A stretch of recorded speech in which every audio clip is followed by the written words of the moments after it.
Hello बच्चा party, कैसे हैं आप? सब बढ़िया। तो आज हम लोग 6th क्लास का नेक्स्ट लेक्चर आपके साथ, और इस लेक्चर में बहुत ही इम्पोर्टेंट टॉपिक के बारे में हम लोग समझेंगे। उस टॉपिक का नाम है संख्यांकन की पद्धति, सिस्टम ऑफ न्यूमरेशन। तो चलिए इसके बारे में हम लोग शुरू करते हैं। आज हम लोग पढ़ेंगे संख्यांकन की पद्धति के बारे में। तो मैं पहले हेडिंग दे देता हूँ, आप लोग भी कलम कॉपी लेकर अपने पास रख लीजिए ताकि किसी प्रकार की कोई दिक्कत इस टॉपिक में न हो। ठीक है, तो टॉपिक का नाम हो गया संख्यांकन की पद्धति। संख्यांकन की पद्धति, system of numeration. System of numeration. अब सिस्टम ऑफ न्यूमरेशन क्या है, संख्यांकन की पद्धतियाँ क्या है? देखिए, किसी भी संख्या को पढ़ने के अलग अलग तरीके हैं।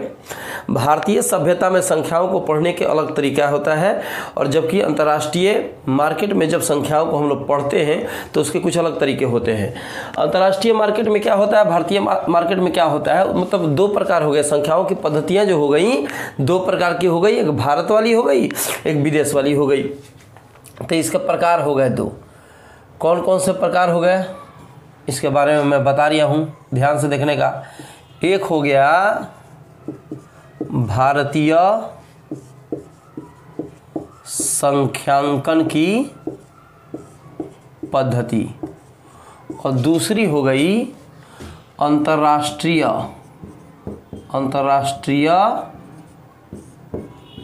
संख्यांकन की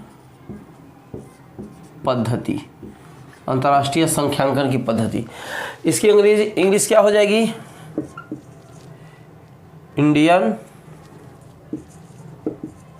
इंडियन सिस्टम ऑफ न्यूमरेशन। इसकी इंग्लिश क्या हो जाएगी? International system of numeration. International system of numeration. International system of numeration. तरीका क्या है इसमें? बस पढ़ने के अलग अलग तरीके होते हैं। माने इसमें अलग तरीका से पढ़ा जाएगा, इसमें अलग तरीका से, बाकी सारी चीज़ों में कोई फर्क नहीं पड़ेगा मेरे भैया। इसमें क्या होगा, जैसे भारतीय संख्यांकन की पद्धति में होता है, जैसे कोई अंक लिख लेते हैं, कोई भी अंक लिख लो, यहाँ पे संख्या हम लिख देते हैं। रुको, जैसे यहाँ कोई संख्या हमने लिख दिया, और सेम टू सेम इधर एक संख्या, वही चीज़ मैं लिख रहा हूँ, और इसमें पढ़ने का तरीका, फिर इसमें पढ़ने का तरीका मैं बताऊँगा। 8 7 8 7 5 8 7 5 3 2 7 8 9, यही है। अब इसको पढ़ने के क्या तरीके, कैसे इस प्रकार को हम इस तरह की संख्याओं को अरेंज करके हम पढ़ते हैं। सबसे पहले इसमें कमा देंगे, जो अल्प विराम दिया जाता है, ठीक है, कहाँ संख्याओं के बीच में कहाँ कहाँ दिया जाता है, इसके बारे में मैं ऑलरेडी बता भी चुका था। इस चीज़ों के बारे में ये चीज़ जो है ये नया है। ये इस चीज़ के बारे में तो ऑलरेडी पिछले वाले लेक्चर में बताया था, ये चीज़ नया है। इसके बारे में खूब बढ़िया से समझा देंगे, कभी भूलोगे नहीं। अब कैसे होगा, तो देखो, इकाई दहाई सैकड़ा, 3 अंक के बाद यहाँ पे एक दशमलव कमा लगा दिया, फिर हर 2 अंक के बाद कमा लगाते चले जाओ, हर 2 अंक के बाद इस तरह से कमा लगाते चले जाओ। पढ़ने का क्या तरीका होगा, इधर से पढ़ते हैं दाहिने से बाएं की तरफ। इकाई दहाई सैकड़ा, हजार, 10,000, लाख, 10 लाख, करोड़, 10 करोड़, अरब, 10 अरब, मतलब ये हो गया 87 अरब 58 करोड़। देखो ध्यान से देखो, इकाई दहाई सैकड़ा, हजार, 10,000, लाख, 10 लाख, करोड़, 10 करोड़, अरब, 10 अरब, ये हो गया 87 अरब 58 करोड़ 75 लाख 32,789। ठीक है, फिर से देख लो, यहाँ से पढ़ते हैं इकाई, मतलब संख्या के बाद कमा बैठाने का तरीका समझ लो। पहली बार तो हजार वाले अंक के पास हम लोग कमा देते हैं, जैसे इकाई दहाई। अगर ये भी बात भूल जाए तो दिमाग में रखो, 3 अंक के बाद पहले देना है, बाद में 2 अंक के बाद दे देना है। कोई भी अंक लिख सकते हो इस तरह से, कोई भी अंक यहाँ पर लिख दिया तो पहले 3 अंक के बाद, उसके बाद अगर यहाँ पर रहता कुछ तो 2 अंक के बाद, इस तरह से हम करके कमा दे सकते थे। ठीक है, तरीका यही होता है, भारतीय संख्या पद्धति में यही तरीका होता है। हम कैसे इसको पढ़ेंगे, इकाई दहाई सैकड़ा, हजार, 10,000, लाख, 10 लाख, करोड़, 10 करोड़, अरब, 10 अरब, 87 अरब 58 करोड़ 75,000 75,32,789। ये हो गया भारतीय संख्यांकन की पद्धति में पढ़ने के तरीके। अब आते हैं अंतर्राष्ट्रीय संख्यांकन में हम किस प्रकार से किसी संख्या को हम पढ़ते हैं। इसमें क्या होता है, हर 3 अंक के बाद हम लोग दशमलव लगाते हैं। इसमें क्या था, 3 अंक के बाद पहली बार, उसके बाद 2-2 अंक के बाद। इसमें क्या होगा, हर 3 अंक के बाद दशमलव फिट करेंगे। इस दशमलव कर रहे हैं, अल्प विराम कमा देंगे हम। 3 अंक के बाद यहाँ पड़ा, यहाँ पड़ा और यहाँ पड़ा।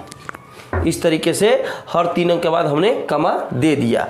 ठीक है, अब इसमें पढ़ने का क्या तरीका होता है, तो यहाँ देखो, ये जो है इसको इसी तरह से रहने देंगे, और यहाँ जो है ये 1000 के स्थान वाला है। तो यहाँ जो आपको 3 अंक दिखाई दे रहा है, इसके बाद में हम लोग के लगाते हैं। आप लोग जब YouTube पर वीडियो कोई भी देखते होंगे, मैंने कभी भी, ठीक है, तो उसमें लिखा होता है 507 के, 936 के का मतलब होता है 1000। तो इसी मेथड में पढ़ा जाता है। अंतर्राष्ट्रीय पद्धति का जो तरीका होता है, ये तरीका नहीं होता है, ये तरीका होता है, मिलियन में होता है, बिलियन में होता है। ये सारे के सारे अंतर्राष्ट्रीय पद्धति हैं। ठीक है, तो ये जो 3 अंक आपको दिखाई दे रहा है, उसके नीचे के लगा दिया। फिर यहाँ जो 3 अंक दिखाई दे रहा है, यहाँ पे आप एम लगा दीजिए। फिर यहाँ जो 2 अंक दिखाई दे रहा है, ये लगेगा बी। ये हो गया बिलियन। ठीक है, तो कैसे पढ़ेंगे, 87 बिलियन, 587 मिलियन, 532 के, उसके बाद हो गया 789। लिखने का क्या तरीका हो सकता है, ऐसे लिख सकते हैं आप चाहें तो। कमा बैठाने का तरीका तो सीख गए ना। भारतीय में क्या होता है, पहले बार में 3 अंक के बाद, फिर 2-2 अंक के बाद, और इसमें होगा हर 3 अंक के बाद कमा को हम बैठाते हैं। तो कैसे लिख सकते हैं, 87 बी, 587 एम, 532 के, 789। अब जैसे आप YouTube देख रहे हैं, आप, तो YouTube में लिखता है इस तरीके से। ठीक है, 500 के, 500 के का मतलब 500 1000, के का अर्थ हो गया 1000। ठीक है, के का अर्थ हो गया 1000। जैसे 500 यहाँ पे हो गया और के लिखा है, तो इसके लिए लिख देंगे हम 1000। हम मल्टीप्लाई कर दो तो कितना हुआ, इकाई, दहाई, सैकड़ा, हजार, 10,000, लाख। ये हो गया 5 लाख। 500 1000 का मतलब हुआ 5 लाख। 1 के में, 1 के में होता है 1000। 1 के में कितना हजार होता है, 1000। तो 1 के में 1000, 100 के में 100 से मल्टीप्लाई करेंगे हम। 100 के कहोगे, जो 2 के होगा तो 2 से मल्टीप्लाई करेंगे 2000, 3 के तो 3000, 4 के तो 4000। इसी तरह 100 के तो 100 से मल्टीप्लाई करेंगे, 100 में 1000 से मल्टीप्लाई करेंगे। तो जब 100 में तुम 1000 से मल्टीप्लाई करोगे तो आ जाएगा 1 लाख। 1 से 1 में मल्टीप्लाई किया, 1 2 3 4 5 जीरो यहाँ बैठा दो, 5 जीरो बैठाया, इकाई, दहाई, सैकड़ा, हजार, 10,000, लाख। ठीक है, 1 लाख हो गया। उसको भी अब ये कौन सी पद्धति हो गई, ये हो गई भारतीय पद्धति। तो भारतीय पद्धति में मैंने क्या कहा था, पहला बार में 3 अंक के बाद कमा, फिर 2-2 अंक के बाद कमा बैठाते हैं। उस तरीके से कमा आप बैठा सकते हैं। अब यहाँ जैसे मिलियन हो गया, यहाँ पे 587 मिलियन, यहाँ से यहाँ सीखो, 587 एम लिखा हुआ है। एम का अर्थ होता है मिलियन। 1 मिलियन में, जानिए पहले, 1 मिलियन में होता है 10 लाख। कितना होता है, 10 लाख। 10 लाख। 1 एम में कितने लाख होते हैं, 10 लाख होते हैं। तो चलो लिख दो, इकाई, दहाई, सैकड़ा, हजार, 10,000, लाख, 10 लाख। ठीक है, इकाई, दहाई, सैकड़ा, हजार, 10,000, लाख, 10 लाख। मतलब हुआ कि 1 मिलियन में 10 लाख आपको होते हैं। यहाँ कितना लिखा है, 587 एम। इसका मतलब हुआ कि 587 में तुमको, अगर ये तो कौन सी पद्धति हो गई, ये अंतर्राष्ट्रीय संख्यांकन की पद्धति हो गई। ये वाली पद्धति अंतर्राष्ट्रीय संख्यांकन की पद्धति हो गई। अब इसको भारतीय पद्धति में मान लो चेंज करना है, या भारतीय पद्धति में तुमको लिखना चाहते हो, तो 587 का तो 587 तुम लिख दिया, और एम का मतलब होता है 10 लाख। कितना होता है, 10 लाख। तो 10 लाख से मल्टीप्लाई करना पड़ेगा। ठीक है, इकाई, दहाई, सैकड़ा, हजार, 10,000, लाख, 10 लाख। 1 से जब तुम 587 में मल्टीप्लाई करोगे तो उतना ही होगा। इकाई 1 2 3 4 5 6, 1 2 3 4 5 6, इतना से क्या किया तुम मल्टीप्लाई कर दिया। अब पढ़ो इसको, ठीक है। अब क्या करोगे, भारतीय संख्यांकन की पद्धति में 3 अंक के बाद कमा देते हैं, फिर 2 अंक के बाद कमा देते हैं। तो 3 अंक के बाद यहाँ कमा पड़ेगा, फिर 2 अंक के बाद, फिर 2 अंक के बाद, इस तरीके से। अब चलो इसको पढ़ के दिखाते हैं। इकाई, दहाई, सैकड़ा, हजार, 10,000, लाख, 10 लाख, करोड़, 10 करोड़। इसका मतलब हुआ 58 करोड़ 70 लाख। कितने हो गए, 58 करोड़ 70 लाख। इसको इस तरीके से पढ़ सकते हैं। कुछ क्वेश्चन हम लोग एनसीईआरटी वाले कुछ क्वेश्चन को देखते हैं, ठीक है। पहले इसको मैं मिटा देता हूँ, उसके बाद एनसीईआरटी का कुछ क्वेश्चन लिख रहा हूँ और उसको खूब बढ़िया से मैं सॉल्व कर दूंगा। फिर आपको इसमें कोई किसी प्रकार की दिक्कत नहीं है। इसमें तो हमको नहीं लगता किसी प्रकार का दिक्कत होगा, हर एक बात क्लियर हो चुकी है। अभी आपका एनसीईआरटी का क्वेश्चन है, इसके बारे में हम समझते हैं। ये पेज नंबर 12 पे है और एक्सरसाइज 1.1, इसका मतलब प्रश्नावली 1.1 है। इसको ध्यान से समझेंगे खूब बढ़िया से, ताकि हम किसी को पढ़ा भी पाएँ या कंपटीशन में कहीं पूछता है तो उसका हम लोग खूब बढ़िया से जवाब दे पाएँ। 1 लाख में कितने 10,000 होते हैं, 1 मिलियन में कितने 100,000 होते हैं, 1 करोड़ में कितने 10 लाख, 1 करोड़ में कितने मिलियन, 1 मिलियन में कितने लाख होते हैं। हम लोग को यहाँ पे जो खाली आपको दिख रहा है यहाँ पे भरना है। तो 1 लाख में कितने 10,000, तो पहले लाख लिखते हैं, ठीक है। लाख लिखने का तरीका क्या है, देखो, इकाई, दहाई, सैकड़ा, हजार, 10,000, लाख। मैंने लिख दिया कितने 10,000 है ना। तो सबसे पहले यहाँ पे हम काउंट करेंगे कि कितना पे 10,000 आता है, और जहाँ पे 10,000 आएगा वहाँ पे हम 1 लिख देंगे, तो आपका प्रॉब्लम का समाधान निकल जाएगा। कैसे बता रहे हैं समझो। इकाई, दहाई, सैकड़ा, हजार, और यहाँ पे आएगा 10,000 आएगा ना। इकाई, दहाई, सैकड़ा, हजार, उसके बाद क्या आएगा 10,000। तो जहाँ आने वाला है उसके सामने 1 लिख दो, यहाँ से 1 लिख दो, इसी के सामने लिखो। चलो थोड़ा अलग अलग करके लिखते हैं। इकाई, दहाई, सैकड़ा, हजार, 10,000, लाख। 1 लाख हो गया। अब पूछ रहा है कितने 10,000, देखो, तो इकाई, दहाई, सैकड़ा, हजार, उसके बाद क्या आएगा 10,000। तो यहाँ पे 1 लिख देते हैं। चलो 1 इस तरह से लिख देते हैं डिनोट करने के लिए, मात्र कुछ मैंने उसका काम है नहीं। चलो नीचे ही लिखते हैं, 1 लिख दिया। अब कैसे पढ़े, यहाँ क्या बच गया, यहाँ आपका बच गया 10। तो कैसे पढ़ेंगे, इकाई, दहाई, सैकड़ा, हजार, ये 10,000, तो कितने 10,000, तो 10,000, ठीक है। तो यहाँ पे हम लिख देंगे 10। कॉन्सेप्ट क्लियर हुआ मेरे भाई। चलो फिर से बताते हैं, समझो। इसमें समझाएंगे तो कॉन्सेप्ट क्लियर हो जाएगा। 100,000 है ना, 100,000, तो कितना में, मिलियन में, 1 मिलियन में। तो मिलियन पर काउंट करो। मैंने क्या बताया था अभी कि 10 लाख में 1 मिलियन होता है। 1 मिलियन का मतलब होता है 10 लाख। तो चलो यहाँ पर लिखूँ, इकाई, दहाई, सैकड़ा, हजार, 10,000, लाख, 10 लाख। 1 मिलियन में 10 लाख। देखिए क्वेश्चन कर रहा है कि 1 मिलियन में कितने 100,000। 1 मिलियन, तो जो बात कह रहा है वहाँ पे 1 लिखेंगे। एक तो पहले हजार बोल रहा है, इकाई, दहाई, सैकड़ा, हजार, यहाँ पे हजार, चलो 1 लिख दो यहाँ पे, ठीक है। फिर क्या हो गया 100, यहाँ तो खत्म हो गया, हजार का काम हमने खत्म कर दिया। इस हजार का काम देखो, इसमें एक ही जाति थी, सिर्फ हजार।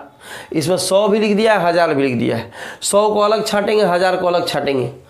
इसमें सिर्फ लिखा है 10,000, हजार अलग जाती है, 100 अलग जाती है, सैकड़ा अलग जाती है, लाख अलग जाती है, ठीक है। तो यहाँ पे सिर्फ एक जात था, तो हमने सिर्फ एक जगह छाटा हुआ था।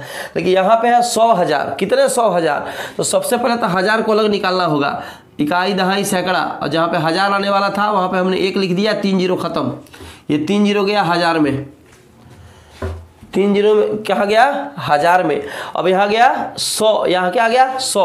तो 100 को अब इसके बाद काउंट करो, 100 इकाई, दहाई, फिर क्या आएगा 100। तो यहाँ से हम लोग 1 लिख दो, जहाँ पे आने वाला है उसके लिए हम 1 लिख रहे हैं ताकि हम लोग को समझने में आसानी हो, ठीक है। हजार जहाँ आने वाला था वहाँ पे 1 लिखा, फिर 100 जहाँ आने, 2 जात हो गए तो अलग अलग हम पढ़ रहे हैं, ठीक है। 100 आने वाला था, इकाई, दहाई, 100 आने वाला था, वहाँ पे हमने 1 लिखा। अब एक इसके बीच में मत लिख देना, तो संख्या बदल जाएगी, ठीक है।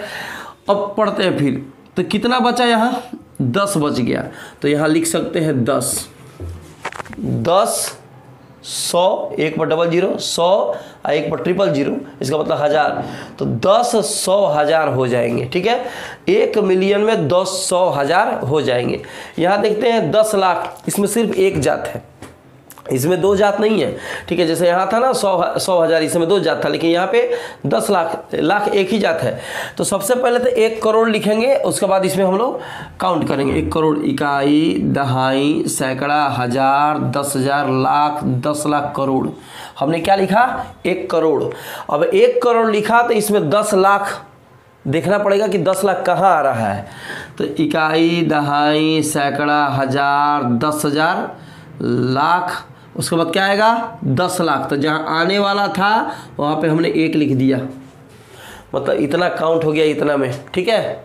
समझ लो फिर से, 10 लाख हमको मंगाना था, ठीक है। कितने 10 लाख होंगे? तो इकाई लिख रहे हैं इधर से, काउंट कर रहे हैं इधर से। तो इकाई, दहाई, सैकड़ा, हजार, 10,000, लाख, और उसके बाद क्या आता? 10 लाख। हमको ज़रूरत भी कितने की थी? 10 लाख। तो यहाँ से यहाँ तक 1 लेकर हो गया 10 लाख। 10 लाख हो गया। बचा कितना यहाँ मेरे भाई? 10। तो यहाँ पे हम कितना भर देंगे? 10। इसका मतलब हुआ 1 करोड़ में 10 लाख होते हैं। 1 करोड़ में कितने लाख होते हैं? 10 लाख होते हैं। अब पूछ रहा है 1 करोड़ में कितने मिलियन? 1 करोड़ में, तो मैंने अभी क्या कहा कि 1 मिलियन में 10 लाख होता है। 1 मिलियन में कितना होता है? 10 लाख। फिर वही चीज़ हो गया 1 मिलियन। अब यहाँ पे देख लो, 1 करोड़, इकाई, दहाई, सैकड़ा, हजार, 10,000, लाख, 10 लाख, करोड़। अब पूछ रहा है कि 1 करोड़ में कितने मिलियन। तो सबसे पहले जानना पड़ेगा कि 1 मिलियन में कितने लाख। तो मैंने अभी कहा कि 1 मिलियन में 10 लाख। तो 10 लाख का कितना जीरो हम लिए थे यहाँ पे? 1 2 3 4 5 6। यहाँ से यहाँ तक हम लोग जो लिखे हुए हैं उसको हम लोग कहेंगे मिलियन। क्या बोलेंगे? मिलियन। 1 यहाँ पर लिखा होगा तो 1 मिलियन। बचा कितना? 10, ठीक है। तो 1 करोड़ में कितने मिलियन होते हैं? 10 मिलियन होते हैं। 1 करोड़ में कितने मिलियन होते हैं मेरे भाई? 10 मिलियन होते हैं। अरे 10 लाख का मतलब होता है मिलियन। 10 लाख का मतलब क्या होता है? मिलियन।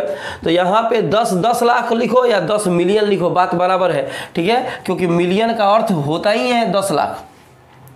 अब 1 मिलियन में कितने लाख? तो उस समय से तो मैं यही बोल रहा हूँ कि 1 मिलियन में कितने लाख, 1 मिलियन में कितने लाख। तो याद रखिएगा 1 मिलियन में कितने लाख होते हैं? तो 1 मिलियन में 10 लाख होते हैं। ये जो हो गया अंतर्राष्ट्रीय पद्धति के अंतर्गत आ रहा है, ये भारतीय पद्धति के अंतर्गत हम पढ़ रहे हैं। मुझे लगता है कि सारा कुछ यहाँ पर क्लियर हो गया होगा कि हम लोग संख्यांकन के अंतर्राष्ट्रीय पद्धति और संख्यांकन की भारतीय पद्धति को खूब बढ़िया से पढ़ सकते हैं, खूब बढ़िया से समझा सकते हैं। तो ऐसे ही जहाँ रहिए, खुश रहिए। मिलते हैं नेक्स्ट वीडियो में।